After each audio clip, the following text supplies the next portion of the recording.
சுமார் பரவாயில்ல. அர்ஜுனோடது மட்டும் நல்லா இருக்கு. என்ன சொல்கிறது, அவங்க செம்மையாக இருக்குது ஜி, வேறு லெவல் ஜி, சூப்பராக நடிச்சிருக்காரு. பேக்ரவுண்ட் மியூசிக் செம்மையாக இருக்குது. ஆக்ஷன் சீன்ஸ்லாம் 2 ஃபைட் சீன் தான், ஆனால் செம்மையாக இருக்குது. இது வரைக்கும் இந்த மாதிரி காட்டியிருக்க மாட்டாங்க. விஷுவலை ரொம்ப டெரிஃபிக்காகவே காட்டியிருப்பாங்க. இல்லை நல்லா சூப்பராக இருந்துச்சு, சூப்பராக சொல்லியிருக்காங்க. நம்ம நிறையா தெரிஞ்சுக்க வேண்டியிருக்கு, இந்த படத்தில் நிறையா இருக்குது. ஸோ இந்த படத்தை எல்லோரும் பாருங்கள்.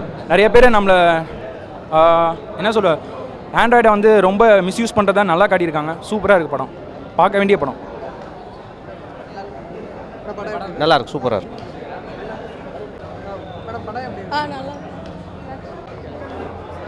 நல்லா இருக்கு, நல்லா தான் இருக்கு.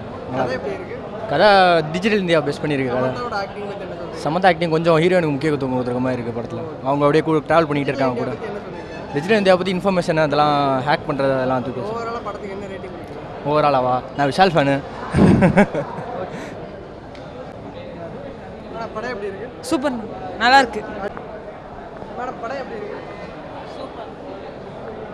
படம் நல்லா இருக்கு. டிஜிட்டல் இந்தியா பற்றி என்ன சொல்லியிருக்காங்க, நல்ல இன்ஃபர்மேஷன் கொடுத்துருக்காங்க மக்களுக்கு. அதை யூஸ் பண்ணிக்கிட்டால் நல்லா தான் இருக்கும் மக்கள். Okay okay. ஆண்ட்ராய்ட் பற்றி இதுக்கப்புறம் நீங்கள் எப்படி யூஸ் பண்ண பற்றி என்ன யோசிக்கிறீங்க? ஆண்ட்ராய்டு ஃபோன் யூஸ் பண்ணாமல் இருந்தால் நல்லதுன்னு நினைக்கிறேன். படம் எப்படி இருக்கு? நல்லா இருந்தது. ஓவரால் என்ன ரேட்டிங் கொடுக்குறீங்க? தெரியல, சூப்பராக இருந்துச்சு. நல்லா இருக்கு, நான் சூப்பராக இருக்கு, பார்க்கலாம். சூப்பர், நான் ரொம்ப நாள் கழிச்சு நடிச்சிருக்கேன், நல்லா இருக்கு. படம் எப்படி இருக்கு? இரும்புத்திரை குட். விஷாலோட நடிப்பு எப்படி இருக்கு? Okay fine. அர்ஜுனோட ஆக்டிங்? அர்ஜுன் சூப்பர். ஹீரோயினோட ரோல் எப்படி இருக்கு? ஹீரோயின் அவ்வளோ இல்லை. Background score smart phone use பண்ணாது. டிஜிட்டல் இந்தியா அதில் தேவையில்லை. ஆக்ஷன் த்ரில்லிங் எப்படி இருக்கு? Fighting acting cyber crime.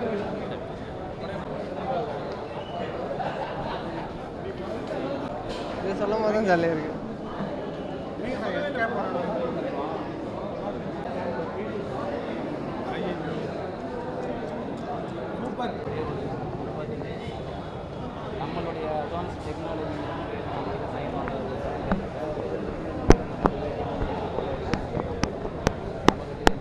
படம் சூப்பராக இருக்குது சார்.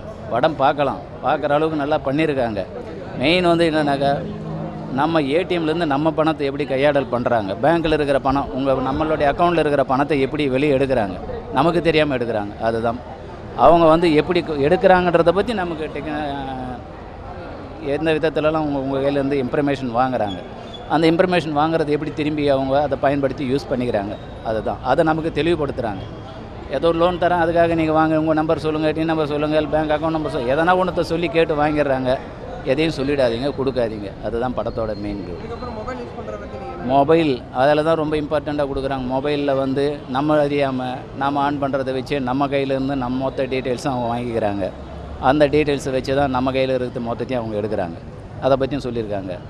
ரெண்டாவது, அர்ஜுன் வர கட்டத்தில் இருந்து அர்ஜுனுக்கும் விஷால் சாருக்கும் ரொம்ப நல்ல ஒரு ஈக்குவல் வச்சு படம் பண்ணியிருக்காங்க. சமந்தாவது படம் வந்து அவங்க ஒரு காமன் ரோலில் வந்திருக்காங்க. அவங்களுக்கு எதுவும் கிளாமர் இல்லாததுனால படம் நல்லா, ஆக்சுவலாக படம் நல்லா இருக்குது. படம் பண்ணது மெயின் வந்து பணத்தை பேங்க்கில் கொள்ளடிக்கிறாங்க. அதுக்கு நீங்கள் டெக்னாலஜி எதுவும் உங்கள் சைட்லேருந்து எதையும் கொடுத்துடாதீங்க. அது நமக்கு சார் ரோல் நல்லா இருக்குது சார். ரியலாகவே நல்லா இருக்குது. பவர்ஃபுல் ரோல், 2 பேருக்குமே பவர்ஃபுல். அதாவது அர்ஜுன் வந்த பிறகு களை கட்டுது படம். பட் விஷாலுக்கும் அது கொஞ்சம், ஏன்னா விஷாலும் வந்து அவர் ஒரு ஹீரோவாக தான் நம்ம மதிக்கணும். அதுக்காக முறையில் 2 பேருமே ஒரு நல்ல ஈக்குவல் பண்ணி வச்சு பண்ணியிருக்காங்க. அவர் ஒரு வில்லனாகவே அந்த படத்தை எடுக்கலை. யாருங்க, அர்ஜுன் வந்து ஒரு வில்லனாக இதில் காமிக்கல. இருந்தாலும் 2 பேரும் நல்லா ஈக்குவல் வச்சு பண்ணியிருக்காங்க. இந்த வீடியோ உங்களுக்கு பிடிச்சிருந்தா ப்ளீஸ் லைக் அண்ட் ஷேர் பண்ணுங்க. மறக்காம எங்க சேனலை சப்ஸ்கிரைபும் பண்ணுங்க.